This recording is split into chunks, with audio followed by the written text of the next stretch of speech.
Bonjour à tous. Notre étude portait sur l'association gustative et visuelle selon différents types de comportements alimentaires. Et cela a un lien avec la problématique des pertes alimentaires, le gaspillage alimentaire, puisque ça a un impact majeur sur l'économie et l'environnement. Notamment, cela a généré 3,6 millions de tonnes de GS l'année dernière. C'est donc pourquoi il est essentiel d'agir pour réduire ces pertes à chaque étape de la chaîne alimentaire. De plus, nous savons que certains individus sont plus influencés par l'apparence visuelle des aliments et leurs émotions, donc les mangeurs émotionnels. C'est donc pourquoi nous nous sommes demandé si les mangeurs émotionnels étaient plus susceptibles de gaspiller. Donc, les objectifs de notre recherche étaient en premier lieu d'étudier les rôles des biais cognitifs dans cette problématique, de vérifier l'influence de l'esthétique des aliments sur la perception du goût selon la couleur et le stade de maturité des aliments, de comparer les comportements des mangeurs émotionnels avec les non émotionnels et finalement d'identifier les profils les plus susceptibles de gaspiller de la nourriture. Donc là, pour la méthodologie, pour les tests papier, c'est qu'on pouvait vraiment les faire n'importe où, n'importe quand. Il fallait juste s'assurer que ce soit assez spacieux comme milieu, puis assez lumineux et achalandé parce que le plus de résultats qu'on pouvait obtenir, le mieux qu'on pouvait avoir des résultats concluants. Donc, pour la première table, c'est là où on faisait signer toutes les fiches de consentement, puis on faisait aussi remplir un questionnaire de mangeurs émotionnels aux participants avec le code QR qu'on affichait sur la première table. Et sur la deuxième table, il y avait tous les questionnaires papier que les participants remplissaient au fur et à mesure, et il y avait un chercheur qui prenait ces résultats-là sur un fichier Excel. Pour les tests de choix d'aliments selon les images, les participants étaient appelés à choisir un aliment sur le choix. Donc, par exemple, pour la pomme, ils devaient choisir entre la première, la A ou la B. Pour le test d'association goût-couleur, il fallait pour chacun des goûts, soit sucré, salé, amer, acide ou umami, qu'ils choisissent une couleur, donc ils mettent un X sur la couleur qu'ils associent à chacun des goûts, et aussi d'indiquer à quel aliment ils ont pensé lors de cette association. Et pour le test d'association goût-couleur selon le stade de maturité d'un fruit, ça ressemble pas mal au test précédent, mais cette fois-ci, c'était en fonction des stades de maturité d'un fruit, soit pas mûr, mûr ou trop mûr. Puis encore une fois, ils mettaient un X sur la couleur qui est associée au stade et on leur demandait d'indiquer le goût auquel ont pensé en faisant le goût qu'ils associaient au stade. Donc, par exemple, entre soit sucré, salé, amer, acide ou umami. Maintenant, pour le test de la dégustation des pommes, nous avons séparé nos groupes en un groupe contrôle dans lequel nous déposions un morceau de pomme dans des assiettes différentes. Et dans le groupe contrôle, les pommes étaient cachées, tandis que avec les participants en général, on avait un morceau dans chaque assiette et on avait une pomme qui était plus attirante devant une assiette et une pomme plus abîmée devant l'autre. Et dans les deux expériences, nous demandions aux participants s'il y avait une différence dans le goût des morceaux de pommes.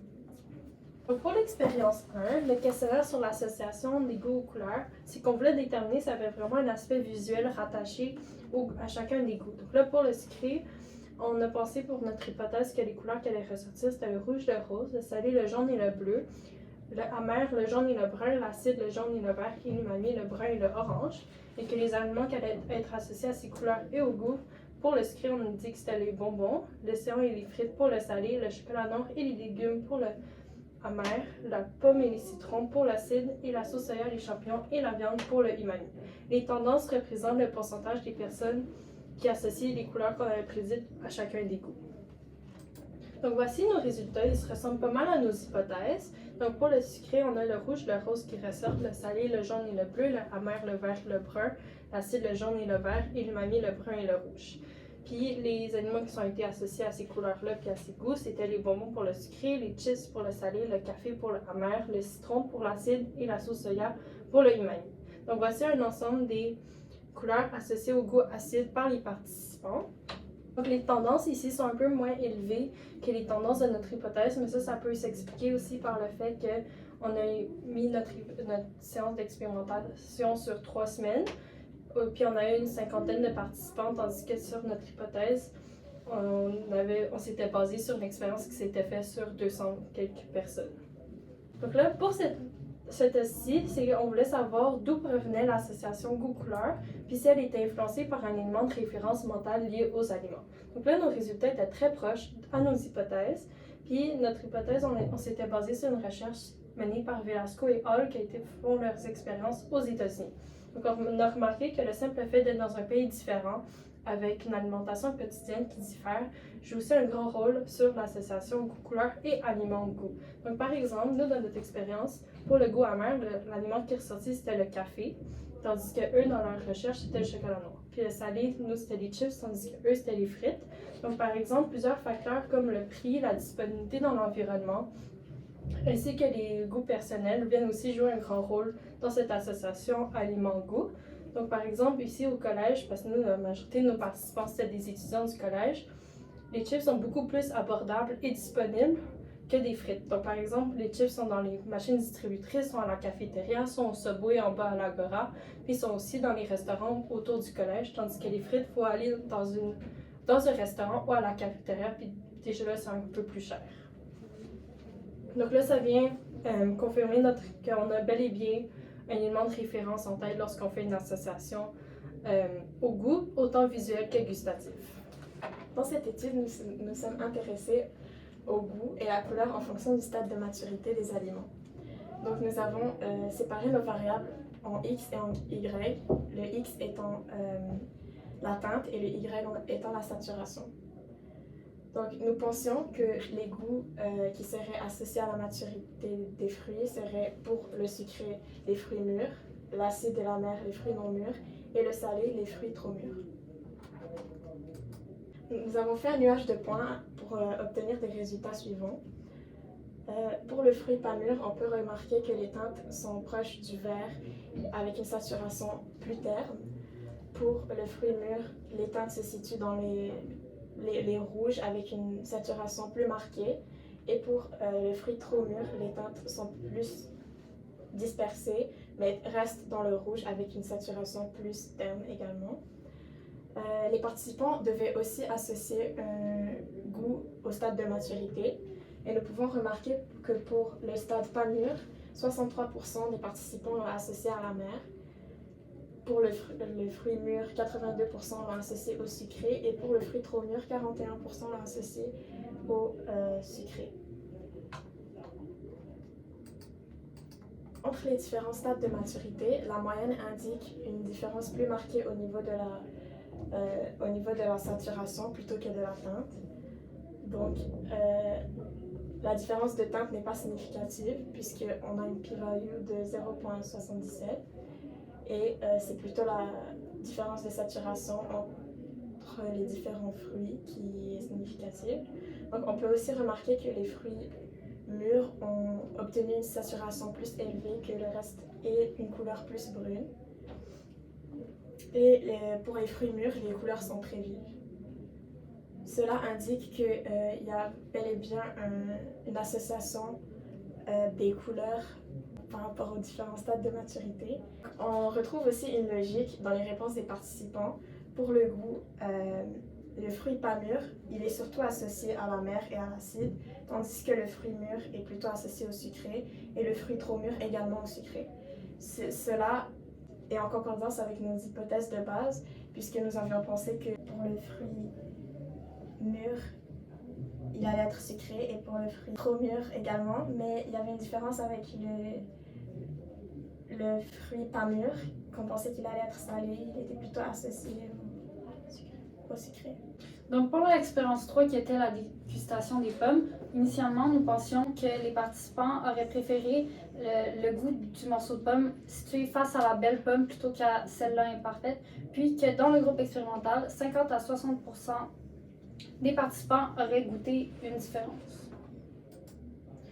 Donc en premier lieu, on a fait une comparaison entre le groupe expérimental et le groupe contrôle, puis en faisant ça, on a remarqué qu'il y a une proportion dans les deux groupes qui a bel et bien goûté une différence dans le goût des morceaux de pommes. Puis, suite à un test de Q2, on se rend compte que cette différence-là entre les deux groupes, elle est significative puisque le P est de 0,64%, ce qui est inférieur à 5%. Donc ça vient confirmer que les participants avec un support visuel détectent plus de différences de goût. Donc, l'apparence visuelle des aliments a bel et bien une influence sur le goût que les gens vont percevoir.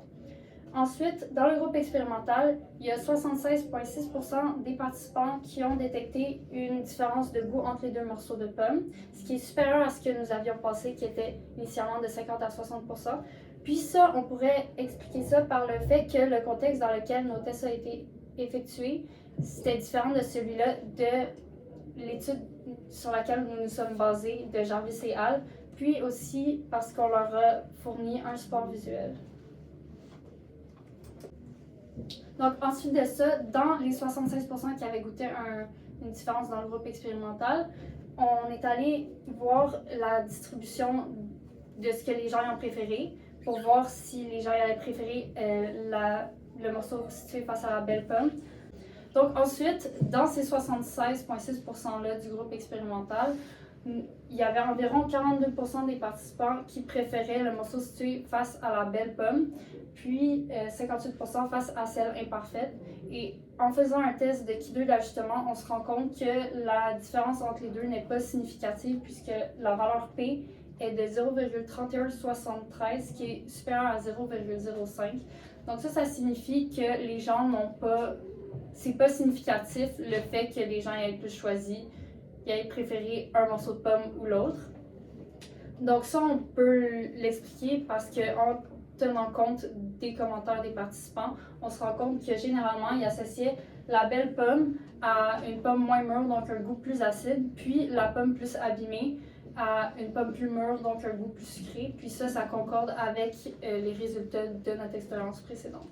Donc, pour l'expérience numéro 4, qui était le questionnaire sur l'envie d'achat et de consommation d'aliments, on pensait que les mangeurs émotionnels allaient avoir une beaucoup plus grande envie de manger des aliments esthétiques plus que les mangeurs non émotionnels, soit 18,22% de différence entre les deux. On pensait donc que les mangeurs émotionnels allaient être beaucoup plus susceptibles de gaspiller que les mangeurs non émotionnels parce qu'ils aiment la nourriture beaucoup plus esthétique. Ce que ça nous a donné avec le test du Q2, comme on peut voir ici, c'est un P de 0,5953 avec une intention de manger d'aliments esthétiques de 78,79% pour les émotionnels, 75,64% pour les non émotionnels et une différence de 3,15% au total entre les deux.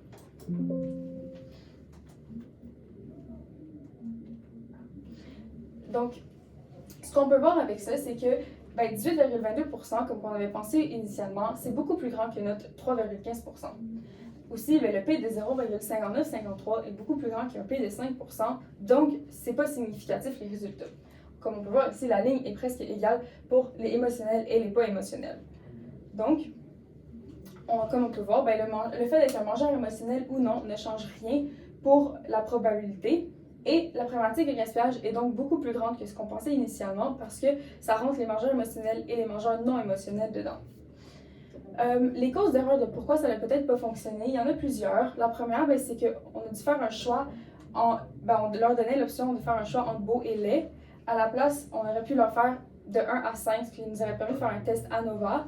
Et ça a créé plus de sensibilité, donc on aurait pu plus séparer les groupes. Aussi, l'utilisation d'images n'était peut-être pas la meilleure des idées. On aurait pu utiliser des aliments en 3D, comme on a pu voir avec l'expérience numéro 3. Les aliments en 3D, ça faisait une plus grande différence chez les gens, le fait de voir un aliment en 3D. Finalement, aussi, beaucoup faisaient des préférences personnelles indépendamment de l'esthétisme de l'aliment, puis beaucoup plus lié à l'utilité de l'aliment, comme par exemple, si une carotte était beaucoup plus grosse puis beaucoup plus laide, ils la préféraient parce qu'il y avait plus d'aliments dessus. Donc, en conclusion, comme on peut voir, le test numéro 1, qui est l'association goût-couleur, c'est concluant. Les résultats ils sont proches de nos hypothèses et les participants associent un goût spécifique à une couleur, comme on pensait que ça allait faire. Pour le deuxième test, c'est le stade de maturité. C'était concluant aussi. Les participants ont associé des stades de maturité à des goûts, mais par contre, la différence, c'est que les fruits trop mûrs, c'était sucré, mais on pensait que ça allait être salé selon les gens. Pour le troisième test, la dégustation des pommes, c'était concluant aussi. La différence est significative entre les groupes expérimentaux et les groupes contrôle, et on a pu voir que le visuel influence le goût. Pour le quatrième test, qui est l'envie d'achat et de manger, qui était malheureusement pas concluant, on a pu voir qu'il n'y avait pas de réel impact selon le type de mangeur et la problématique de gaspillage est beaucoup plus grande qu'on pensait. Donc, Si c'était, on avait à refaire cette expérience, on aimerait peut-être utiliser comme variable l'âge parce qu'on a trouvé que c'était très intéressant le fait que les personnes plus âgées avaient beaucoup plus d'expérience avec la nourriture, ce qui faisait que souvent ils nous parlaient comme quoi que justement ils prenaient des choix indépendamment justement de l'esthétisme parce qu'ils ont justement beaucoup plus d'expérience, puis ils prennent pas justement juste le visuel de l'aliment. Donc, merci beaucoup. Puis on aimerait dire merci à Sébastien Sacheteli, Mélissa Paquette, François Fournier, Catherine Pilote, Marc-Élie Lapointe, la vie étudiante et les ressources matérielles, tous les participants et aussi la Fondation Montmorency. Merci!